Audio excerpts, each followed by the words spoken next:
Hello student. Next topic is the fertilization और syngamy. जो development का हमने देखे थे वो जेनेसिस, उसके बाद में सेकेंडरी रूट का स्ट्रक्चर देखे थे। अब हम पढ़ने वाले हैं fertilization. It is very most important और crucial stage in which the male in female gamete are fuse. Sexual production primary involve the formation of fusion of gamete. Second जो सेक्सुअल प्रोडक्शन हम देखे तो ये क्या है, fusion of gametes, that is the male and female gametes. Fertilization is the latter process of sexual production which involve the fusion of haploid male and haploid female gamete, result in the formation of diploid zygote. Sexual production मतलब fusion of male female gametes, लेकिन fertilization मतलब क्या है, mail haploid male gametes जिसको हम कहते हैं sperm और haploid female gamete that is the ova fuse होकर डिप्लॉइड जाइगोट बनाना, इसको हम करते हैं fertilization. In human the process of fertilization is initiate and usually takes place into the ampulla of the fallopian tube of the uterine membrane. Uterine या fallopian tube के ampulla के place पर ये फर्टिलाइजेशन की प्रोसेस ह्यूमन में पाई जाती है या हो जाती है। फर्टिलाइज एग और zygote will be develop into the embryo, embryo बनाएगा। This process call with in the uterus. ये फर्टिलाइजेशन तो एम्पुला में होगा, लेकिन जाइगोट का डेवलपमेंट एम्ब्रियो और ये सब कुछ होगा यूटेरस के अंदर में। तो इसके मैकेनिज्म दिया है कि मैकेनिज्म ऑफ फर्टिलाइजेशन होता कैसे है। स्टेप वाइज पढ़ेंगे हम। Semen release during the ejaculations has sperms and some secretion. Semen में स्पर्म और सिक्रेशन होगा, इजैकुलेट होगा मेल रिप्रोडक्टिव पार्ट के through at the type of copulation. The coagulated sperm, which is sperm is coagulated, have now undergo liquefaction and sperm become active. sperm release होने के बाद sperm जो coagulate होता है, जमा हुआ होता है, वो लिक्विफाइड होना शुरू हो जाता है और लिक्विफिकेशन होने के बाद यहाँ के जो स्पर्म होंगे वो एक्टिवेट हो जाएंगे।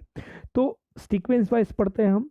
टॉपिक दिया है movement of sperm toward the egg. Sperm के मूवमेंट एक की ओर कैसा होगा, क्या स्टेप होगी, क्या एक्शन होगा, ये हम स्टेप वाइज समझने का प्रयास करेंगे।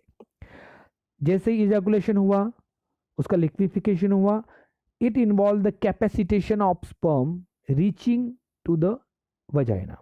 जैसे ही वजाइना में ये रिलीज होता है, इजैकुलेशन होता है, तो उसका कैपेसिटेशन अब स्टार्ट हो जाता है। अब कैपेसिटेशन मतलब क्या, तो उसमें जो स्पर्म है उनकी कैपेसिटी पैदा करना या उसको एक्टिवेट करना इस प्रोसेस में हो जाता है। Only 50% of the sperm active and 50% become destroyed. Remaining sperm which is 50% undergo capacitation. बचे हुए 50%, 50% स्पर्म ही कैपेसिटेशन में आते हैं। इस प्रोसेस को लगभग 5 से 6 घंटा लग जाता है। एक्रोसोम मेम्ब्रेन जो स्पर्म का हेड के ऊपर में होता है, न्यूक्लियस के ऊपर में, एक्रोसोम मेम्ब्रेन बिकम थिन, पतली हो जाएगी, and calcium ion enter in the sperm with the help of capacitation. Their tail becomes rapidly whiplash like movement become starting. Sperm का जो टेल रहेगा वो जोर से हिलना, जिसको विप्लैश मूवमेंट कहते हैं, बैक्टीरिया में मिलता है विप्लैश मूवमेंट, ताकि वो मूव कर सके, वैसे टेल का विप्लैश मूवमेंट स्टार्टअप हो जाएगा during the capacitation. This capacitation as a result sperm become extractive. इसी दौरान, कैपेसिटेशन के दौरान ही, 5 से 6 घंटे के दौरान ही स्पर्म एक्टिव हो जाएंगे and become start to move toward the vagina. यहाँ पर ये एक्टिवेट स्पर्म वजाइना के अंदर में, यूटेरस के अंदर से लेकर ओविडक्ट तक मूवमेंट स्टार्ट कर देते हैं। इस एक्स्ट्रा एक्टिवेशन के लिए prostaglandin and vestibular secretion of the female reproductive part become helpful for the movement of the sperm. Sperm swim into the vagina, into the uterus, and then average speed of the sperm which is moving inside the female reproductive part, which is 1.5 to 3 mm per minute. 1.5 to 3 mm पर minute का इनका movement start हो जाता है approximately. अगर देखें it reach the 5 minute up to the ampulla. Sperm reach to the ampulla. As a result, they are won swimming and partially by contraction of uterine and fallopian tubes stimulated by oxytocin hormones of female. ये female reproductive parts का oxytocin जो hormone होगा ये uterus को और fallopian tube को simultaneously contraction देगा, सिकुड़ाएगा, जिसके कारण ये स्पर्म का मूवमेंट और भी अच्छी तरीके से होने लगता है. मतलब हम कहेंगे कि फीमेल के प्रोस्टेगैंडिन, वेस्टिबुलर सिक्रेशन, यूटेरस और फेलोपियन ट्यूब ये सब मिलके स्पर्म को एक्टिवेट ही करते हैं, साथ ही साथ उसको हेल्प भी करते हैं ताकि वो अंदर तक या एम्पुला तक रीच कर सके. After the capacitation sperm may reach up to the ampulla within 5 minute. 5 minute के बाद ये एम्पुला तक पहुंच जाते हैं. It remain visible into the ampulla in 24 to 48 hour in ovary. Ovary के अंदर में लगभग ये 24 से 48 घंटे तक एक्टिवेट रहते, वायाबल रहते, जिंदा रहते हैं फीमेल प्रोडक्टिव पार्ट्स के अंदर. This is all about the means the region of sperm get entered in the vagina, move toward the body and its reach toward the ampulla of the female reproductive part. जहां पर egg release होता है वहां पर ये reach करते हैं. Now जैसे ये पहुंच गए, entry of sperm into the egg. अब ये क्या होता है means each sperm reaching to the egg. Now how the sperm get enter into the egg. Out of this 200 to 400 million sperm, only few hundred reach to the ampulla. 200 से 400 million sperm में से कुछ ही few hundred ampulla तक reach कर पाते हैं. Through many sperms, each of the ampulla, only one of the sperm fertilize to the ovum. एक sperm ही एक ओव्यूम को फर्टिलाइज करने की कैपेसिटी रखता है. The sperm after reaching to the egg, sperm जब एग तक पहुंच जाता है to lie against it, the acrosome release lysine.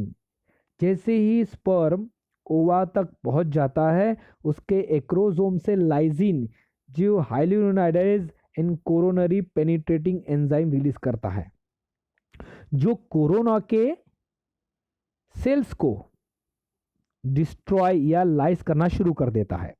They separate and dissolve, उस परत को सेपरेट करना, dissolve of the corona radiata.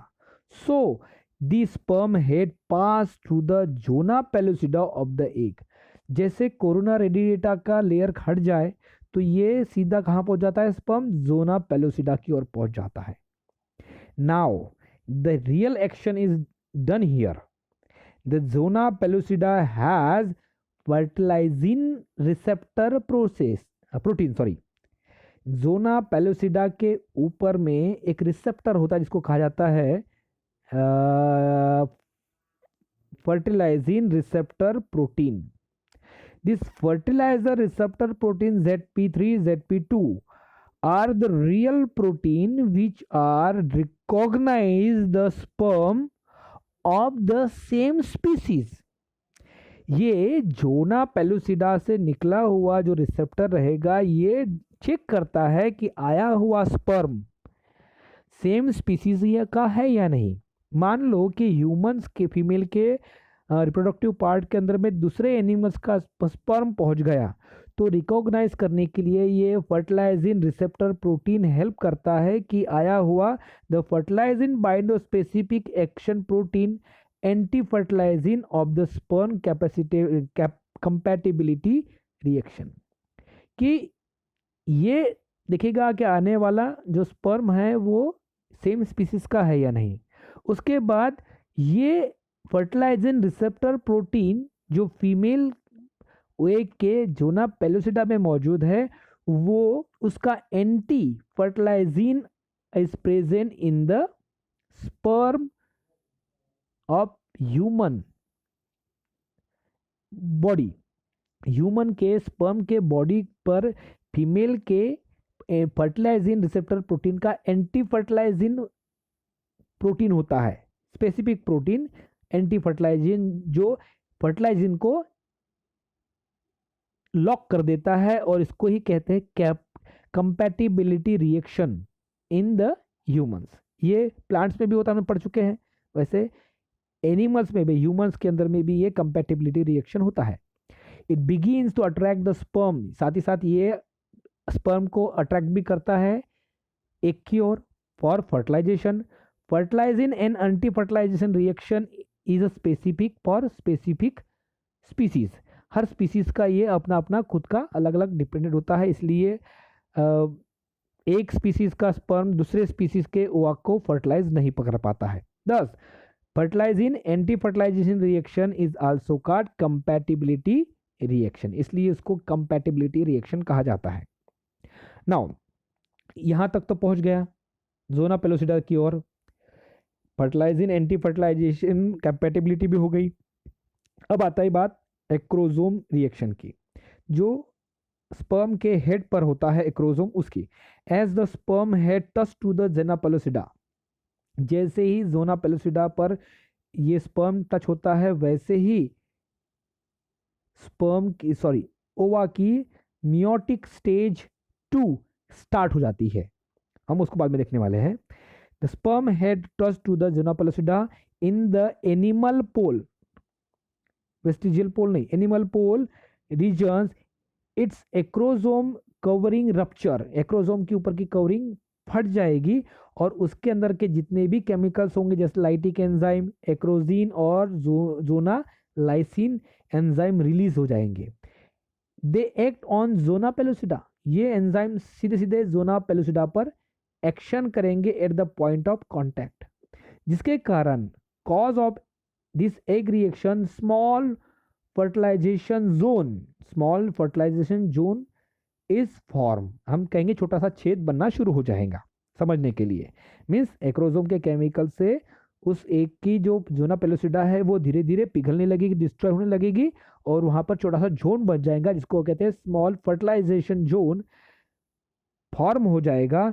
These the sperm get head in contact with the cone, जैसे ही स्पर्म हेड कांटेक्ट होता है वैसे ही ये जोन बन जाएगा और वहां पर एक कोन बन जाएगा। नाउ कोन में क्या होगा, as the result of production of weak wave of depolarization, उसके ही कॉन्टेक्ट वेव बनने से, कोन बनने से वहां पर रिपोलराइजेशन और डिपोलराइजेशन होगा, डिपोलराइजेशन स्टार्ट हो जाएगा। The plasma membrane of both cell, जो means egg and sperm, both cell dissolve, वहां की दोनों की स्पर्म की भी और एक की वॉल भी डिजॉल्व हो जाएगी and eight the point of contact, जैसे ही सेल वॉल डिजॉल्व हो गई, सेल वॉल नहीं कहेंगे हम, मेम्ब्रेन और वॉल कहेंगे, both cell become dissolve and the sperm nucleus and centriole both, ध्यान रखेंगे, स्पर्म न्यूक्लियस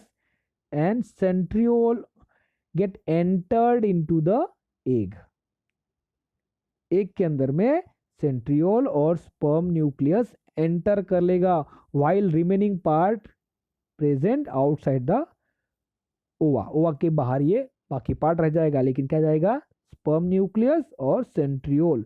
सेंट्रियोल बहुत इंपॉर्टेंट है क्योंकि ये फीमेल एग के अंदर में नहीं होता है, तो ये सेंट्रियोल जो स्पर्म्स के साथ में आया है ये भी एंटर करेगा ताकि सेल को डिवाइड करने में हेल्प कर सके, क्योंकि अगर फीमेल में नहीं होगा और मेल से भी नहीं जाएगा तो सेल कभी भी डिवाइड नहीं होगी, इसलिए न्यूक्लियस के साथ में सेंट्रियोल भी जाता है जो सेल को डिवाइड करने में हेल्प करता है up to the long development. As soon as sperm head touch to the vitelline membrane, the cortical reaction get activated and change the vitelline membrane into the fertilization membrane by the deactivating the sperm receptor of zona pellucida. जो न्यूरोप्लेसिडा के receptor को deactivate करने के बाद में ये सीधा वेटेलाइन मेम्ब्रेन में पहुंच जाता है. Now the distance pre vitelline space where the first जो लेयर और सेल इज प्रेजेंट, वहां distance pre-vitelline space is secrete around the fertilization membrane. This prevent the further, which one, this pre-vitelline space जो वेटेलाइन के और अंदर के बीच में रहेगी, जैसे ही एंटर कर लेता है, this prevent the any further entry of the sperm into the egg. इसके बाद पहला स्पर्म एंटर करने के बाद, न्यूक्लियस एंटर करने के बाद ये प्री वेटेलाइन स्पेस ब्लॉक कर देती है ताकि दूसरा कोई भी स्पर्म उस एग के अंदर में ना घुसे, जिसके कारण पॉलीस्पर्मी की कंडीशन डेवलप ना हो, टू अवॉइड पॉलीस्पर्मी. जैसे ही अभी न्यूक्लियस एंटर कर रहा है, उसी दौरान क्या होगा, जो सेकेंडरी ओसाइट जो अरेस्ट था मेटाफेज 2 में, this before fertilization metaphase 2 has become activated in as the contact of sperm to the vitelline membrane. vitelline membrane के कांटेक्ट होते बराबर ये मेटाफेज 2 में अरेस्ट वोम एक्टिवेट हो जाएगा and get activated into the complete of meiosis 2. उसी दौरान secondary polar body बन जाएगी, germinal vesicles organize into the female pronucleus, जिसको हम ट्रू न्यूक्लियस कहते हैं या ट्रू एग कहते हैं. ये सेकेंडरी बॉडी के बाद में सेकेंडरी ओसाइट का सेकेंडरी पोलर बॉडी बनी, सेकेंडरी सेल्स वेसिकल्स बनी, और वहाँ पे बनने वाला जो एक बड़ी लार्ज सेल होगी जिसको हम ट्रू या ओवम एग कहते हैं, इसके साथ ये फ्यूजन हो जाएगा किसका, मेल न्यूक्लियस का. The covering of male and female nucleus is degenerate, दोनों के न्यूक्लियस के ऊपर की कवरिंग जिसको न्यूक्लियर मेम्ब्रेन कहा जाता है, ये डीजेनरेट होता है और it allow the chromosome of male and female become pairing. Male के क्रोमोसोम और फीमेल के क्रोमोसोम पेयर फॉर्म कर लेते हैं. हम जानते हैं कि कितने होते हैं, यन मेल से आया, यन फीमेल से आया, फ्यूज होके ये 2n बना देंगे जो जाइगोट बनाता है. तो इस तरह से ये क्या मेम्ब्रेन डिसॉल्व हो जाएगी और ये फ्यूज जाएंगे. This result in the formation of synkaryons, mean the दो न्यूक्लियस का जुड़ना. सिन मतलब फ्यूजन एंड कैरियन मतलब nucleus. Two nucleus become fuse and the pairing of chromosome is occur. इसको ही सिनगैमी या कैरियोगैमी कहा जाता है. Now the diploid condition is known as zygote is form. The proximal centriole receive from the sperm, जो centriole आया था sperm से, which help the formation of syncimus spindles in cleavage of the cell is occur and conversion is zygote into the blastomere. Blastomeres में convert कर देगा, मतलब एक cell से 2 से 4 बनाने के लिए सेंट्रियोल इंपॉर्टेंट होता है. और ये कहाँ से आया, receive from the sperm. This all about the fertilization process को कहा देखा हमने. अब इसके सिग्निफिकेंस क्या रहेंगे, क्या फायदे होते हैं. Secondary oocyte complete the process of oogenesis and transfer into the mature ova. Diploid chromosome that is 2n restored at the fusion of the male and female nucleus and form zygote. जो n वाला haploid condition थी वो restored हो गई, 2n हो गई. Ovum lags the centriole, ovum में centrioles नहीं होता है, जो कहाँ से आया, स्पर्म से आया, जिसके कारण ये डिवीजन में हेल्प करेगा. Means division and receive from the sperm during fertilization. Fertilization involve fusion of male and female gametes. Means the diploid condition is occur, means male के कैरेक्टर और फीमेल के कैरेक्टर दोनों आ गए. ये इसके कारण significant of evolution is occur, means new one में बोथ ऑर्गेनिज्म के मेल के और फीमेल के जो डिजायरेबल कैरेक्टर थे, इंपॉर्टेंट कैरेक्टर थे, वो अगली पीढ़ी तक पहुंच गए. Sex is confirm in this process. इसी वक्त जब फ्यूजन होता है मेल और फीमेल का, उसी दौरान मेल न्यू वन का सेक्स भी डिटरमाइन हो जाता है. मतलब जो 23 जोड़ियां होती है, 22 तो ऑटोजोम होते हैं, और एक सेक्स क्रोमोसोम होता है, हमने पढ़ चुके हैं।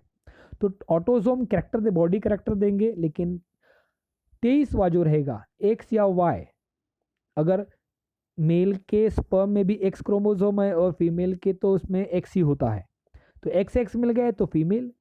अगर ओवन के साथ में वाई क्रोमोसोम वाला स्पर्म फर्टिलाइज हो जाता है, तब वो मेल पैदा करता है। तो decision of the sex of the offspring is decided in this fertilization process.